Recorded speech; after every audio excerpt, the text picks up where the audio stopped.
and decided to postpone the exam after all. It was one of these dilemmas where either way I would probably cause inconvenience or confusion for some people, but I decided that it was best to go ahead or to postpone the exam. So the exam will be next Tuesday in class, and it will cover all the material up to now, including probably this class today. But I do want to make a couple of remarks about these online study images, just to emphasize some points which I think maybe I made before, but perhaps not clearly enough. These images that you can access through the server are really just an aid to studying. They're not necessary to the process. Nearly all of the images, the buildings and designs that might be on an exam are illustrated in the textbook or in other readings, and of course we look at them in class. And so if you want to use this online system of the study images, that's fine, but you should start well ahead of the exam, because after all, problems can occur like this with any kind of technical operation like this. At the last minute, the whole system may shut down, just as it did this week. And it's really important that you keep this in mind, especially for the final exam, because the final exam will definitely occur at the scheduled time, regardless of whether there are technical problems with the online study set or not. And the same thing may happen, who knows. So you cannot depend on being able at the last minute to be studying for an exam and looking at these images. Do not count on having them. Do study in all of the possible ways of studying, from the readings and so forth. And if you want to use this online system, make sure you do not wait until the last minute to do it, or you could be getting yourself into big trouble for the exam, for the final exam, because as I say, that will not be an excuse for the final exam. We'll have the exam regardless of whether that's working or not. And then with the midterm also, the midterm is next Tuesday, and it's next Tuesday regardless of whether the server's working or not. So it's important to keep in mind that with something like this, we cannot allow ourselves to be enslaved by computer technology. And I have mixed feelings about this whole online system anyway. We never used to use it before. It's something that we began using a couple years ago because of student requests and so forth. But it's something which, right from the beginning, I was worried that people might become dependent on it, and I think that's what's happening, and we can't really allow that.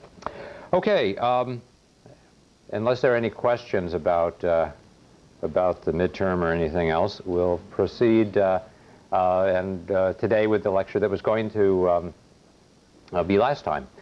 Okay, let's have the first couple of slides. And today, I'd like, at least to start with, to examine the career of Frederick Law Olmsted, who is of great interest because of his importance in American architecture, but also of special interest to us, I think, because of his role in creating our own environment here at Stanford, as I'll get to a little later. Here we see two photos of Olmsted, one about 1860 on the right, and another toward the end of his career in about 1890, just a few years after he, or actually while he was still involved to some extent with the planning of Stanford. Olmsted is often called the father of American landscape architecture, but his work involved much more than just landscape architecture in the narrow sense of the term, that is, the design of gardens. In fact, Olmsted was interested in all aspects of the relationship between human life and nature, one might say. And it's no accident, I think, that Olmsted was rediscovered, in a sense, in the 1960s and 70s, when the ecology movement in America was growing, and because in some ways Olmsted can be thought of as an early environmentalist or ecologist. But he was also a product of his own times. And his work reflected concerns in America in the later 19th century, especially having to do with the growth of cities, in which the population was cut off from the countryside to a degree that had never really been experienced before. Early American cities had been very small by modern standards, and moreover, they usually had some public open space in them. And here you know, I think, Jill, the two carousels should be reversed. I either marked them wrong, or I'm not sure. Is that hard to do, to just turn them around? Because what's going to happen if we keep them in the order they're in, I'm going to keep making mistakes and calling for the wrong slide. So that would be helpful. Then it'll just yeah, somehow I must have right, and then we'll advance the. Yeah, good. Thank you. I just realized that they were in the opposite order from what I thought they had been. Here we see this map of colonial Boston again. We've seen it a couple of times. And I just show it as an example of an earlier American city that, first of all, of course, is small. So one is not that divorced from or separated from the natural environment. But also, even within these earlier American cities, there were often commons or public grounds of one sort or another, where in this case, in the Boston Common, cattle were grazed, and there was an agricultural aspect that was part of the city. But by the 19th century, a completely different type of city was developing in America, to some extent like reflecting developments in industrial cities in Europe, but in some ways it had its own character with even less public planning. This was the modern American industrial city of rapid growth, controlled almost completely by free market forces and private land speculation, in which open space did not make much sense, since it didn't make a profit for anyone. And here we see Chicago. This is in the late 19th century, but this sort of development was certainly beginning by the mid 19th century. Almost every square foot is built on up to the river and the lake at the bottom of this aerial lithographic view. And I just also have a detail of this a part of this view of Chicago, showing how this pattern of what we might call free market urban planning, or lack of planning. So when Olmsted began preaching in the 1850s for large public urban parks, and then later for government protection of wilderness areas and similar things, it was in some ways a radical position, going against the laissez-faire spirit of the times in America. Well, who was Olmsted? He was born in 1822 in Connecticut, of a relatively well-to-do family. As a youth, he was a kind of misfit, not really interested in any of the socially respectable professions. He went off to sea for a while. He tried his hand at business, but was not very successful at that. Then he got involved in running experimental farms, which he did do well, and had his first success in life. He loved anything having to do with nature, and he began to realize that. But most of all, or coloring all of his views and interests, was concerns that he had about social and moral issues. He was a very deeply ethical and moral person. In the 1840s, he traveled in the southern states. He wrote a book on Southern life and slavery, actually, that contributed a good deal to the abolition movement in America. He was a very good writer also, especially when he got fired up about a social issue. In 1850, he traveled in Europe, and it was in England that he first became interested in urban parks, mainly because he felt that natural scenery held a beneficial or served a beneficial moral effect on people living in cities. And Olmsted's social philosophy is one of the things discussed in the reading selection on him this week in the Reader. And because we're getting now into the realm of landscape planning and park planning and so forth, I think I should give just a little background on this subject in Europe. In the 18th century, the English had created a type of garden plan that was an alternative to the traditional formal garden that was mostly found in European landscape planning up to this time in the 18th century. And here, just to this will be a very brief kind of comments on this subject. But here's a view that illustrates these two types of garden planning together, which is why I picked this slide. It happens to be that estate at Blenheim, which you may remember, that great palace that was built for the Duke of Marlborough. That's one of the best examples of Baroque architecture in England. But it's not the palace that I'm showing the slide for here. It's the landscape around it. And actually, this is the earlier part, off to the side, which is the more traditional European French formal garden, actually originally developed in Italy, but which was the typical of the pattern of formal European gardens with parterres or beds of planting arranged geometrically, and it was in the 18th century that the French and English, maybe primarily the English, created a style of informal, natural-looking landscape that came to be called the English garden, or the naturalistic garden, or the picturesque garden. There are various names for it. And that's the rest of the landscape around here. It may look as though it's just a natural land that has not been designed as a garden, but in fact it's very carefully designed. It often took a lot of work to make the garden look this picturesque and natural. It often involved even earth moving and creating artificial lakes like the one that's off on in the upper left there, and planting trees in very consciously composed arrangements. So it's a type of naturalistic look that actually takes a lot of planning and work to make it look so natural.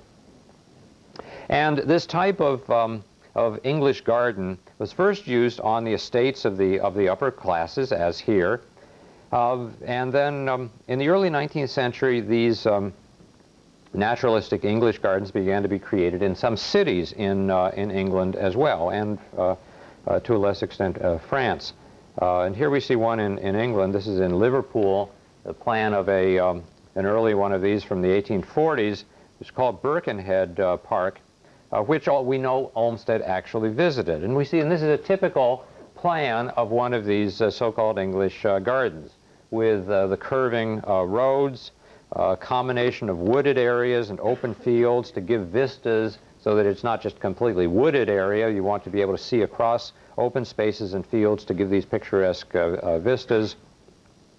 Then lakes were often included, sometimes, as I mentioned, artificial lakes, and all of this creating different textures. And people wrote about this at the time. There was a whole theory of this kind of English garden, so that there would be a range of textures from the smoothness of a surface of water and a lake to open fields, to different types of trees, which themselves could have different textures depending on on whether they were fir trees or deciduous and so forth.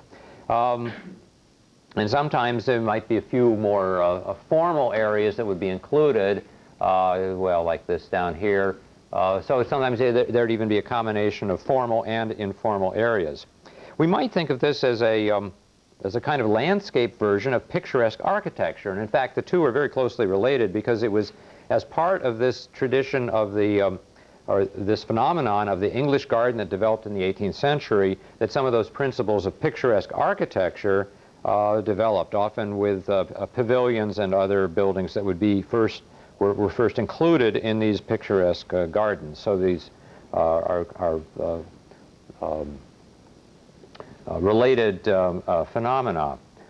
Well, when Olmsted returned to the United States, he got to know the principal figures who were interested in this kind of thinking in America, and that included, of course, Alexander Jackson Davis, the architect, who was one of the main people who had introduced some of these picturesque ideas to America, and more than that, probably Andrew Jackson Downing, who, as you recall, had publicized through his books some of these landscape ideas, or was doing this. This all happened at about the same time in the 1840s. But Downing, as you may recall, died young in 1852 in that accident, and Olmsted, in a sense, succeeded Downing as the major proponent in America of picturesque landscape design. Also, one other thing that was happening at this period in around 1850 that I might mention that contributed to this whole development in America was the beginning of what we might call suburban developments. And this is one of the first of these. This is a residential town in New Jersey called Llewellyn Park that was laid out in 1853, I believe, based on the ideas of Davis and Downing. And in fact, Davis was involved in this design with picturesque houses, but that were, several of which were designed by Davis, but they were arranged around these winding roads. So it was a merging of these two different types of the picturesque, the architecture and the this English garden type of landscape. And this too influenced Olmsted, certainly. And as we'll see, he proposes later his own version of this type of picturesque suburb. But in the mid-1850s, Olmsted's first important design opportunity appeared, and this was in New York City. And this was what really established his career and is probably the most important contribution that he made, or certainly put him on the map. A little background on New York City. New York had grown tremendously in the early 19th century, but there had been almost no responsible city planning. What passed as city planning is suggested by the following slide, which is you can't really see the details here, but I'll explain what's going on. This was a plan that actually was made much earlier in around 1810 and is sometimes called the Commissioner's Plan. And it was a plan for how New York City would develop. At this time, in the early 19th century, New York was just down here at the southern tip of Manhattan. This is turned around so that this is south and this is north. And the rest of the island of Manhattan, which of course is a very large island, was simply farmland, and there were actually villages and little towns there, but it was mostly just nature or agricultural land. And but it was apparent that New York was going to grow, and these commissioners, thinking they were very foresighted, decided to plan for this. And what they did, if you could see the details of this, is that they just laid off the whole rest of Manhattan Island, maybe not including this area here, but most of it, just laid it out with a grid of these streets and city blocks that would simply be laid out as the city grew northward and would march up the island, with virtually no open spaces or public land at all, or park land. And if this had been carried out like this, the whole city of New York would have looked like that detail of Chicago that I showed earlier. And as New York did develop and the population grew in the early 19th century, people began to realize that the threat that this entailed. And finally, in the early 1850s, New York City, or I guess mid-1850s, the New York authorities finally decided to create a large area of open space in the center of the island. And this was largely at the instigation of several important public figures, including Olmsted, writers and intellectuals of various sorts who organized this effort. And it finally was passed or approved by the New York City authorities, and this open space was to go from be a large area in the center of Manhattan that would go from 5th Avenue to 8th Avenue, and I think from 52nd 9th Street to 106th Street. So it was a very large area right in the center of the island. It was later extended even a bit up to 110th Street. In 1857, a competition was held for the design of this park, this Central Park. And the winning plan was the one submitted by Olmsted in collaboration with an architect who became his partner in a number of projects later in his career, a man named Calvert Vaux, V-A-U-X. And so let's look at their winning design, which we see on the right here, and on the left the park as it was executed. Basically the same as Olmsted and Vaux designed it. Olmsted was really the man behind the creator of the overall park plan. Vaux designed a lot of the architectural parts of it, little park pavilions and bridges and so forth, and conferred with Olmsted or contributed to the overall plan. But I think we can really consider this to be Olmsted's design. I might just point out, while we have these two plans here, this is to the south, and this the north. So this is 5th Avenue here and 8th Avenue, and or Central Park West. And the view that we see on the left there is looking from about here to the south. So we're seeing the lake that we see in that view on the left is this lake here that winds around, and then we're looking down toward 59th Street, which was there, and there's lower Manhattan. So we're just seeing a part of the park. You can see, I mean, it looks large there, and is large, but it's actually that's only about a third of the park or less.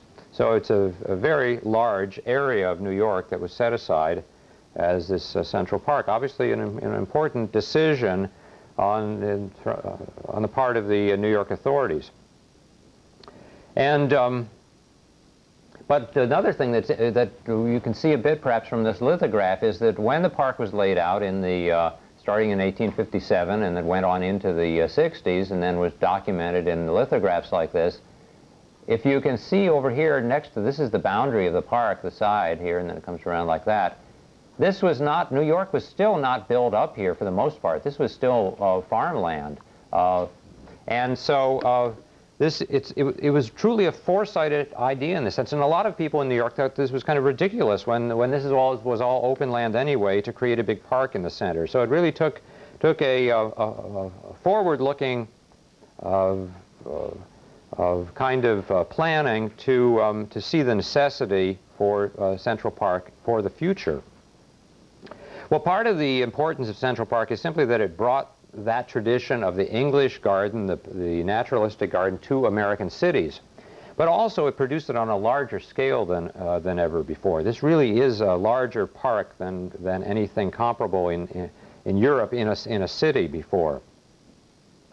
But Olmsted also made a number of innovations besides just a quantitative difference, that it was larger. There's some qualitative innovations here.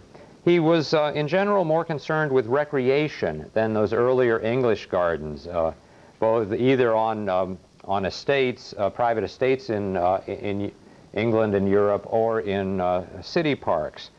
Olmsted really thought of this as a place where all classes of people would partake of recreation of various sorts. And so he created areas for many different types of activities: hiking, horseback riding, sports events, boating, socializing, concerts, formal activities, and so forth. And he separated all of these different areas in clever ways to get the maximum use of land and still preserve the feeling of a natural landscape. One of the problems that he had to deal with in this regard was that there had to be some kind of crosstown traffic from the east side to the west side, simply because the park was too big for people to go all the way around. And so there had to be roads that would cut through the park. But if Olmsted didn't want them to divide the park into smaller sections that would really then be isolated kind of smaller parks. And so to get around this, he created a very clever idea of multiple levels of traffic. It was probably the first time that this had been done, at least on a large scale like this. And there's some diagrams that have been done to, oh, wait a minute.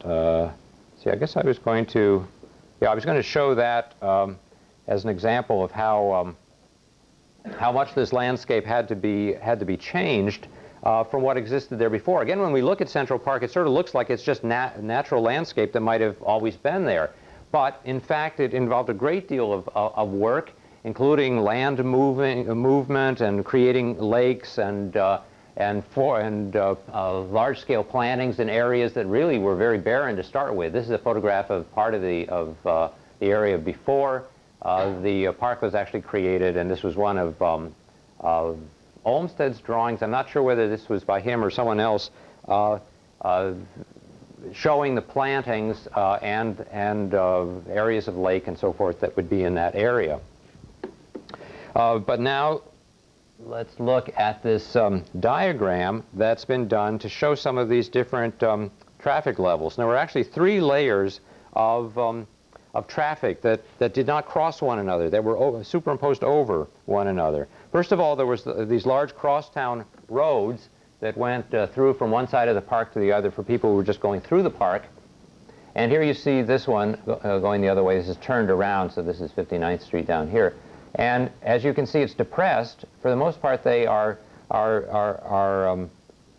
dug into the ground so that for the most part, you don't even see them in the park. If you're here and traveling over one of these other roads, you often don't even see that there's this depressed highway that takes traffic through. And then on top of that, there are 2 other layers, levels of traffic. One was originally for carriages and now is used for automobiles. And then the third one was a bridle path, which is now pedestrian and bicycle traffic. And so it's these 3 levels of circulation. And it worked beautifully, and in fact still works very well in Central Park in New York. Here's a view of one of these crosstown roads originally after the park was completed, or later in the 19th century. And here we see a view of one of these today. And to create these depressed roads, they sometimes had to actually tunnel through natural rock, and so this is part of this that you see here, and that was incorporated into the kind of picturesque nature of the design of the park. So it's this complex working out of how circulation routes would pass through and over one another. And I think I have one other view of indicating this system of levels of transportation. This is one of the roads that goes through the park that originally was for carriages, and then this is the bridle path, which is now a bike path and pedestrian path. And as far as I know, it was the first significant use of this notion of segregated traffic levels, which of course is absolutely basic to modern city planning. If we just think of freeways, for example, it's this it's a similar notion that Olmsted was working out here in Central Park. And so in this and other ways, Olmsted's work was quite prophetic of later things to come, some of which he probably would not have been able to foreseen. But in fact, he did have a kind of vision of the future. He said at one point that, or he described a vision of the American city of the future when, quote, no longer an open suburb, Central Park will have around it a continuous high wall of brick, stone, and marble. And again, people at the time in New York must have, or some people must have thought this was kind of crazy, since it was still, a lot of it was farmland around there. But of course, his vision has, in fact, it materialized, and this is one of the reasons that Central Park is so important to New York City today. It's often called the lungs of the city. Well, as soon as Central Park opened to the public, it was a tremendous success with all parts of the population. Here just a view showing some of the activity that took place. Another one of these lithographic views from the 1860s. And other American cities soon realized the need for similar parks. And many of these cities hired, or a number of them hired Olmsted to design parks for them over the next several decades. And he did design a lot, in a park in Chicago, Brooklyn, and other American cities, and even in a couple in other countries, one in Montreal in Canada.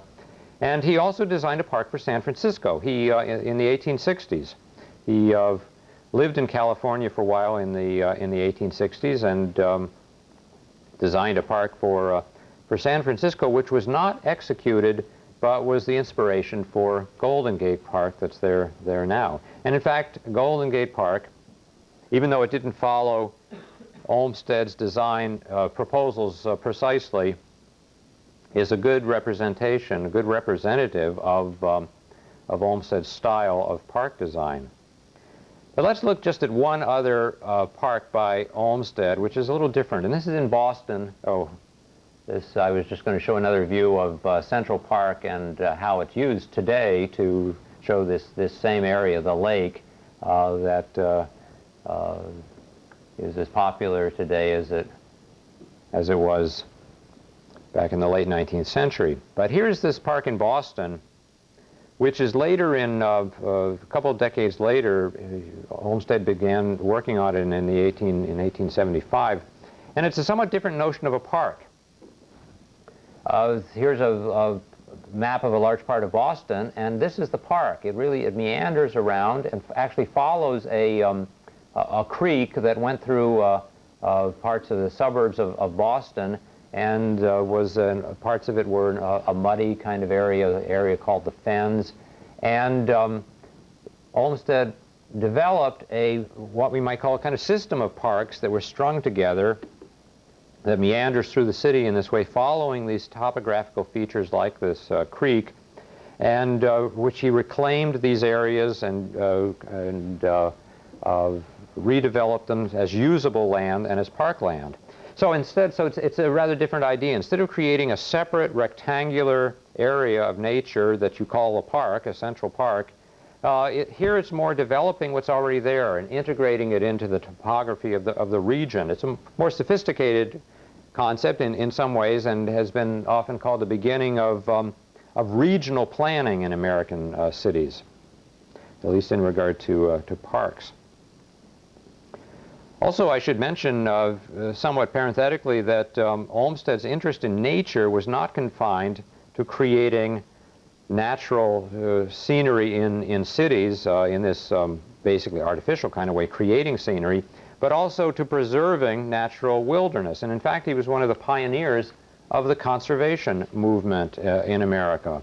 Starting in the 1860s, he was instrumental in having the government set aside reservations of natural areas, including sequoia trees in California, especially at Yosemite, which were prototypes for the later national parks. And so he was an important figure in the conservation movement that led to the establishment of national parks in America. Another area that Olmsted pioneered in was the planning of suburban communities and whole towns. And his most important plan of this sort was for a suburb of Chicago that he and various developers planned outside Chicago starting in 1868, which was and still is, the town of Riverside, Illinois. Now it's really incorporated in and is a part of Chicago, but was a suburb when Olmsted first laid it out starting in 1868. The whole town is designed like a park, as you can sense from this slide on the right, with winding roads, a strong reaction against the grid plan of the typical American city, and with common parkland that flows through the park, again going along a river, and but other parkland and boulevards that extend through parts of the city, extend into the city, and so it's a whole group. It's like a number of groups of small parks that the city, that the residential areas wind around, and the streets themselves are park-like to some extent. And here we see one of these boulevards on the left.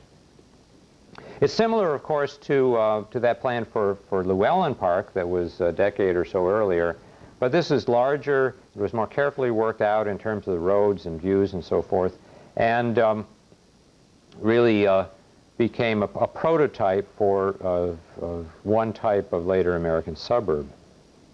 Another field that Olmsted got involved in was the planning of college campuses and other types of schools. And let me show just a couple of examples of these. Here on the left, Olmsted's plan for the College of California in Berkeley. And this was he laid this out in the 1860s when he was living in California, as I mentioned. This was the school that eventually became the University of California, and this is where the Berkeley campus is today, though it never was really, Olmsted's plan was not followed carefully. There are only a few aspects of the plan that really can be seen today. Essentially, though, Olmsted was conceiving of the college as this type of naturalistic town with parkland, the whole thing like a large park, that the parts of the college would be integrated into in a similar way that the housing and residential areas in Riverside are integrated into that whole park. So he's seeing colleges in a different sort of way than certainly they had existed in America before, seeing them as large parks. But certainly Olmsted's most extensive university plan was our campus, Stanford. And on the left we see the master plan that Olmsted and his collaborators, whom I'll mention in a minute, worked on and presented this master plan in 1888, 2 years after Olmsted had originally started planning it. It took some time. And on the right, an aerial view of the central part, the quad, of course, and the central part of this master plan, which is here. This is here's the main quad here, Palm Drive, and this area which Olmsted called the Arboretum, even though it's not called that now, the foothills. Well, the plan for Stanford has puzzled historians because it's rather different from Olmsted's earlier work. As you can see, only the peripheral areas, this Arboretum area, and to a lesser extent the area down here along the Palm Drive as it leads into the campus from El Camino, only those areas are really naturalistic and informal in this park-like way that was Olmsted's signature. The main part of the campus, of course, the quad, the central part, is highly formal and monumental, and in fact is one of the most formal arrangements of a large complex of buildings that had been done in America up to this time. The strong axis which is created by Palm Drive leading down through the oval area and then into the quad with a cross axis that was to be laid out this way for additional quads. The original idea was that the plan would develop as additional classroom and other spaces were needed, would be separate quads that could be built and could be extended almost indefinitely on this cross axis. And here we see in this aerial master plan view one of these additional quads that was to be built on the side and up here as well. But even within the central quad, this strong formality was especially apparent in the original plan when this axis that runs up through from Palm Drive, extending through the Memorial Court and then into the main quad, was to culminate in the Memorial Church that was to have a large tower originally, and then there was this huge Memorial Arch, all of this emphasizing this very strong formality and axiality. So it was even more apparent, or there was a stronger kind of formal quality in the original plan and before the earthquake of 1906, which of course destroyed the monumental arch, the Memorial Arch that never was rebuilt, and also the tower of the church that came down, which you see back here. So you can get a sense of how it was even more formal originally than it is today. So this doesn't really seem to fit in with our idea of what Olmsted was about.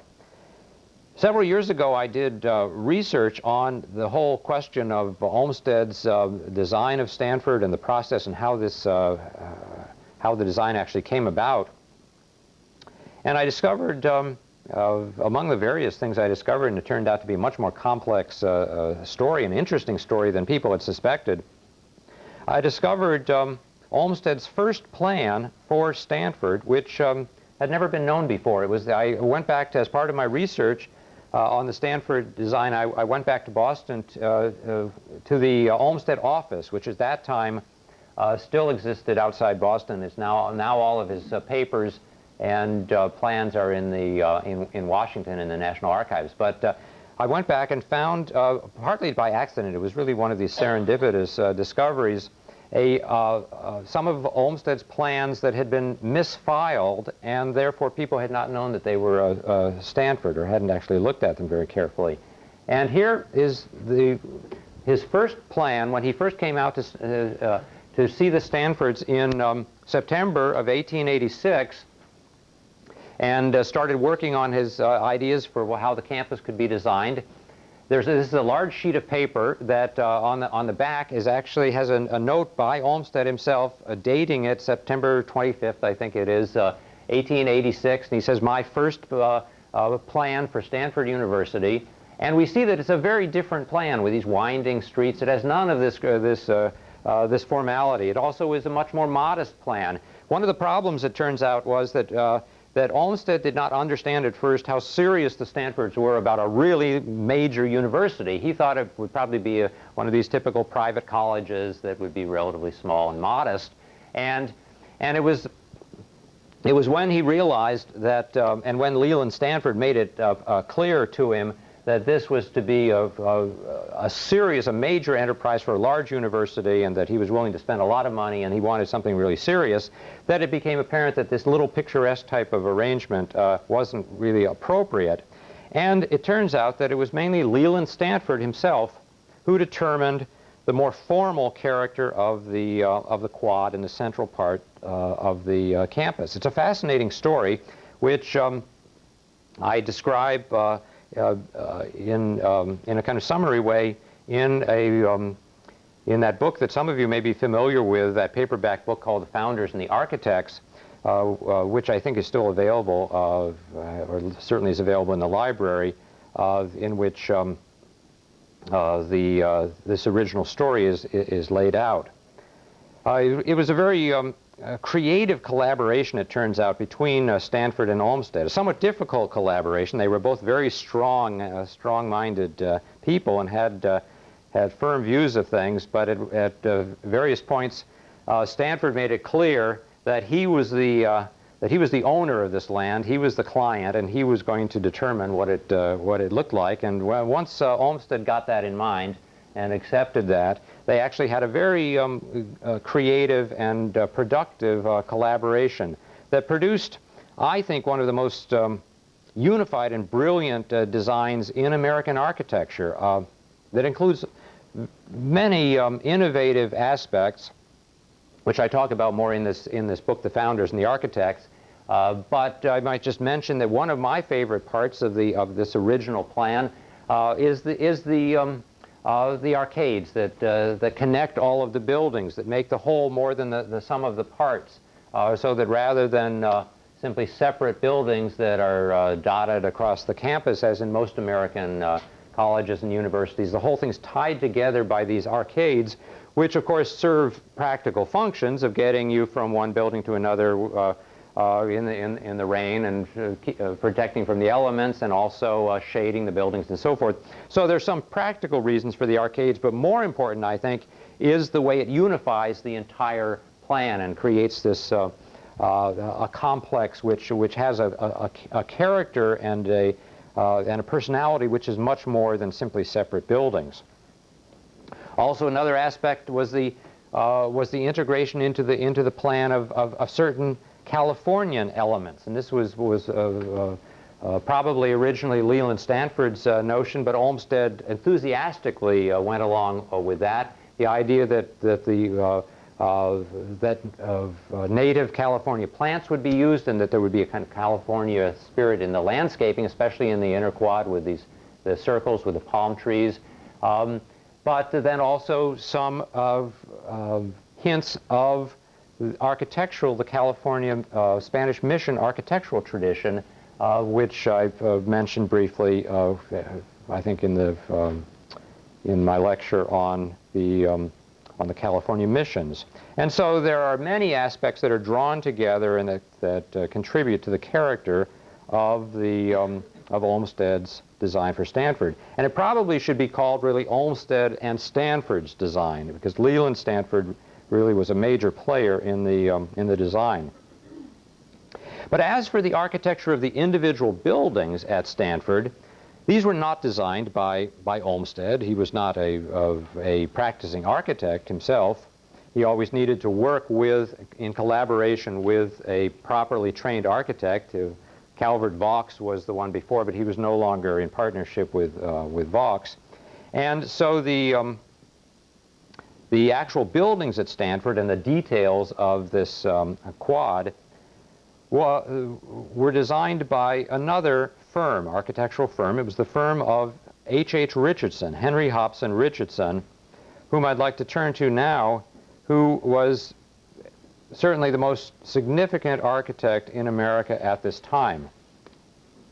So for the remaining time today, I'd like to look at Richardson. First, I should mention that Richardson himself did not design the buildings at Stanford. The Stanfords had wanted to hire him to work in collaboration with Olmsted. The Stanfords decided when they conceived the university and started planning it, that they would get all of the best professionals in America to help them with it. And so they hired Olmsted, certainly the greatest landscape planner in America at the time, and other professional educational consultants they brought in were all the best in the country. And so for the architect, they wanted Richardson, who was clearly the most important American architect. And they were about to hire him, but he died just at that point in 1886 when the project was starting. Died prematurely. He wasn't that old. So the Stanfords hired one of his young associates, a man named Charles Coolidge. Richardson had a large successful office in Boston, and three of his young associates, when he died, they took over the firm and reconstituted the firm, and it was called Shepley, Rutan, and Coolidge. And one of these young men, named Charles Coolidge, who's still in his 20s, was the person hired by the Stanfords to collaborate with Olmsted. And not surprisingly, Coolidge followed very closely the design principles of his mentor. So the architecture of the quad here at Stanford can almost be thought of as the work of Richardson, or Richardsonian, as is the adjective that's usually used for the work of Richardson. And as we look at the designs of Richardson, we'll see many similarities, I think, to the Stanford architecture. But not all of his work looks like the buildings here at Stanford. Richardson's designs have a lot of variety, and much of it was forward-looking and influenced, in fact, the next generation of American architects. Richardson's work is very important for 20th century American architecture. And let me just suggest this with one comparison. Here on the right, we see one of, I forgot that I was going to show this view of the quad there. Here's one of Richardson's buildings. It's called the Ames Gate Lodge, and we'll see it later. I'll describe it in more detail. But I'd like to compare it here to another building, an early building of Frank Lloyd Wright. Maybe a little hard to see the details of that, but you can get a sense of some of the similarities here. The massive, rough stone walls are similar in both of these buildings. A feeling that the building seems to grow out of the ground. The importance of the roof, that usually a long, simple roof that unifies the whole building. And Frank Lloyd Wright, in fact, acknowledged very freely the importance of Richardson to his own work, which was unusual in the case of Wright. Wright was not prone to say good things about other architects or admit that he was influenced by anyone. But in the case of Richardson, it was so obvious, and Wright also had a very very kindly kind of view of Richardson. He really thought of him as his hero or one of his mentors, even though Wright never actually studied with Richardson. Also, it's interesting to mention that Henry Hobson Richardson was perhaps the first American architect whose work was taken seriously in Europe, and it even influenced some European architects. And so from now on, American architecture takes on an international importance, and Richardson is one of the first people who really contributes to this by putting American architecture on the map internationally by attracting attention in Europe. But Richardson's work did not start off looking just like this Ames Gate Lodge over here on the right. So let me give you a little background on his career. He was born in Louisiana in 1838, but then went north to college. He went to Harvard, and there he became interested in architecture. And after graduation, he went to Paris and enrolled at the École des Beaux-Arts, which was the most prestigious school of architecture, or art school in general, in the world at that time. And he enrolled and studied in the architectural component of this École des Beaux-Arts, School of Fine Arts. And Richardson was one of the first Americans to study architecture there, not the very first. I'll say more about the École des Beaux-Arts, I think, next week. A photograph of Richardson that I can't resist including was probably my favorite photo of him. This is later in his life, shortly before he died. It was taken by a photographer friend of his who dressed him up as a monk here. Richardson had a great sense of humor. He also had a great love of good food and wine. He was a very large man, as you can probably sense, get a sense of underneath those monk's robes.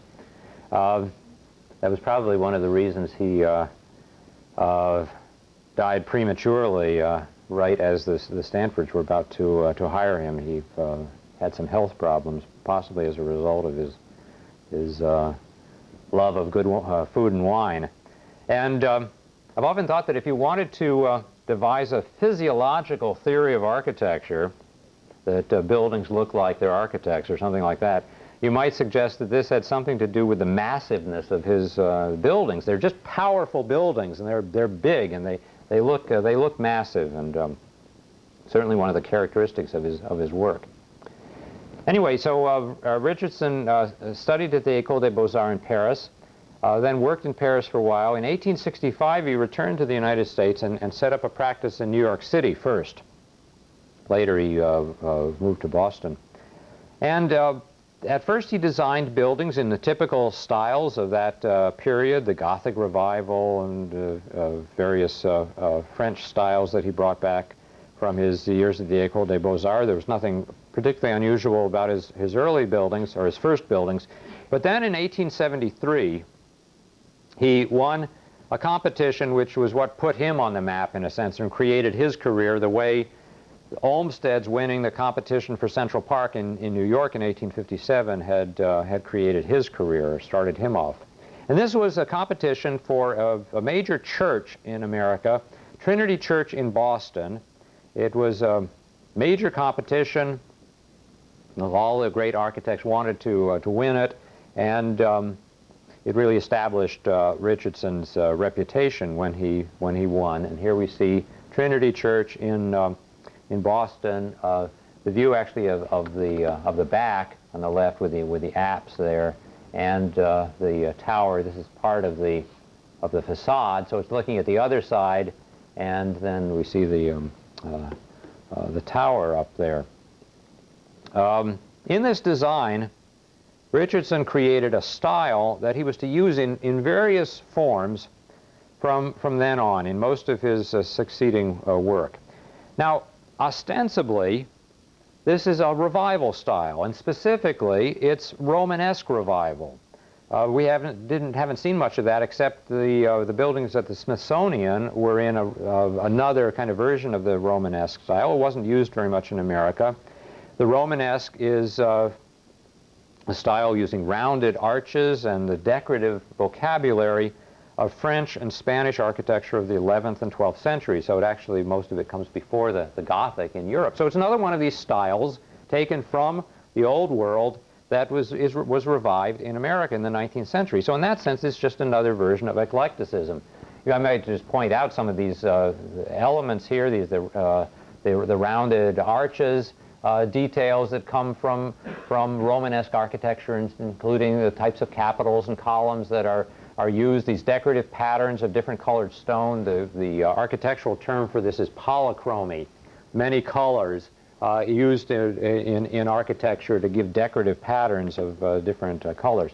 All of this is typical of this Romanesque style. So you could say, well, this is just another aspect of eclecticism. However, there's a little difference with Richardson. His interest in the Romanesque was not primarily historical or revivalistic. He liked this style mainly because it allowed him to experiment with very basic architectural qualities that interested him, such as mass, the massiveness of architectural forms, and different kinds of textures in architecture, and the composition of the forms, and the color in architecture, this polychromy aspect. And so we'll see how this led to his later architecture. But first, before we move on, does this remind you of anything? Trinity Church in Boston. Yeah, it's clearly the basis of Memorial Church here, and especially Memorial Church before the earthquake of 1906.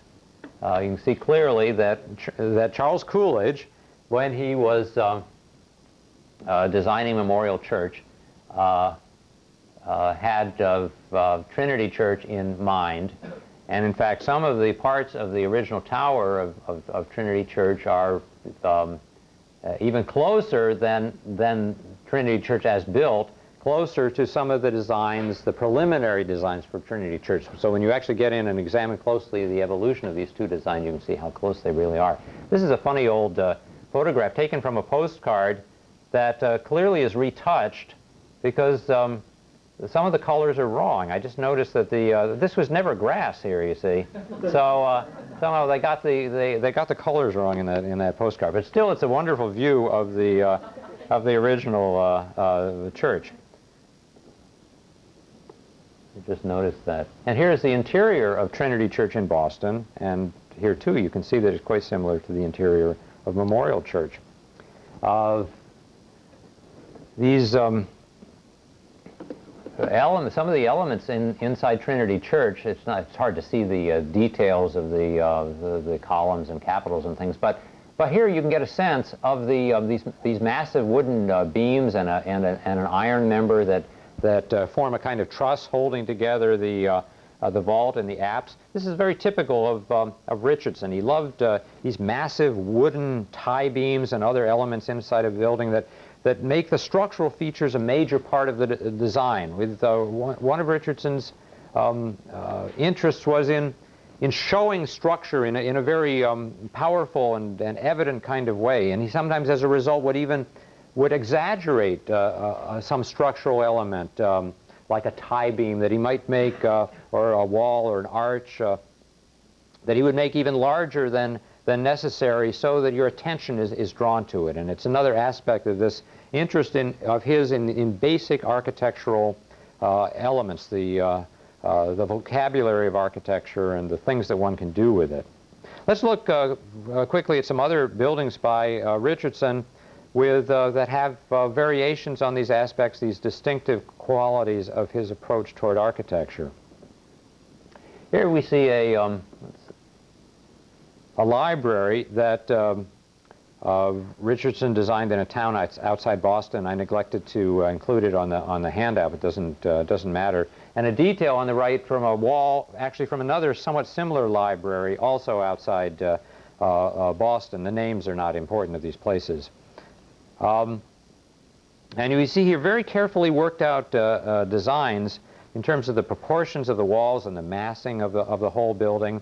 And also we see a strong contrast, this becomes typical of Richardson, between the ornamented areas of the building. And you can see, for example, in this group of windows where the windows are all banked together, create this very tight kind of composition. Between them are these shafts of columns with their capitals based on Romanesque prototypes, but handled in a somewhat different way, but squeezed together, as you can see, to create this very tight mass of decorated forms, in contrast to the great expanse of the plain wall that's around it. So it's this contrast that interests him. And then also the texture of the stone makes us aware of this mass, the mass of this wall, in contrast to the more delicate carving of the areas around the windows, which gives that a different texture. Also, if we just look at the way the stones are laid in this wall, you can see that they're very that they're planned in a very interesting way. It's not all the same sizes of stones. There's a kind of range that's created between very large stones down to smaller ones, and this isn't just arbitrarily done. It's very carefully designed by Richardson to create this interesting pattern of the stone laying. Richardson is perhaps certainly one of the greatest masters of stone architecture of any American architect. And all of his details, when you look at his stone buildings, are just wonderful. The more you see, the more you start to appreciate about the way he designs every part of the building. Here we see a detail of the door in one of these libraries, a massive stone arch, one of Richardson's favorite forms. And it reflects inside, if you go inside this library, this happens to be in, I think this is the library in Quincy, Massachusetts. The other one's in northeastern Massachusetts. They're wonderful buildings. Then you go inside through this arch and find that it reflects what's happening inside, which is the reading room of the library that has this arched ceiling, which, however, is made of wood and has a very, as you can see, very different kind of surface treatment, different textures involved. It's a much thinner kind of surface in contrast to the heaviness of the stone walls. And also the fact that here Richardson's use of natural wood is typical of him. He never liked to paint wood. He wanted to see the grain and the color of the natural material. So all of this is part of his approach toward architecture. I think that Richardson's most dramatic use of arches in architecture is probably in the Allegheny County courthouse building in Pittsburgh that he designed starting in 1884. And here we see two views of this building. It's really an extraordinary building. And here, there's virtually no vestige or remnant of that historical part of the Romanesque. There's nothing that's specifically Romanesque here anymore. We don't see the details of capital columns or anything like that. It's all been stripped down to what we might think of as the pure architectural elements, walls and arches. Though we really can't call it, strictly speaking, eclectic anymore, though you can see how it grows out of that Romanesque revival. All the attention here is really directed to the powerful structural forms of these arches and to the massive walls around them. And you can see, for example, that in the arch on the left there, the individual pieces, the voussoirs, are much larger than necessary. They don't need to be anywhere near that large to serve their structural function as an arch. They're made this size by Richardson to emphasize the structural nature of them, to make them dramatic and to make this statement so that you're aware of the archness of it, one might say. And in the courtyard on the right, which is an interior courtyard, you can see that the arches around this tower step up, clearly revealing what's inside. It's a stairway inside, and so Richardson wants to make those arches very prominent so that we can see them moving up around the stair. There's always this attempt to make us understand what's happening or to dramatize some aspect of the building. Frank Lloyd Wright, late in his career, around 1950, designed a building that I think was a kind of homage to Richardson, and it happens to be in our area in San Francisco. It's one of the great Frank Lloyd Wright buildings that we can visit because it's in downtown San Francisco, the originally called the V.C. Morris store on Maiden Lane, right off of Union Square. And personally, I think that this great arched entryway in a plain masonry wall was Wright's homage, in a sense, a reference to Richardson's arches. Though, of course, here it's in brick rather than stone, but Richardson also designed similar buildings in brick. So we have here in Wright's great building the purest statement of the wall and the arched opening, I think clearly drawing on Richardson. For Richardson, arches did not have to be big, however, to be handled in a striking way. And let me show another detail from one of his buildings. With Richardson, the details are so wonderful that I just can't resist showing a number of slides. Here's a wall in a small railroad station that Richardson designed near Boston. And we see up at the top these three little windows that have these the voussoirs that are, again, much larger than they need to be.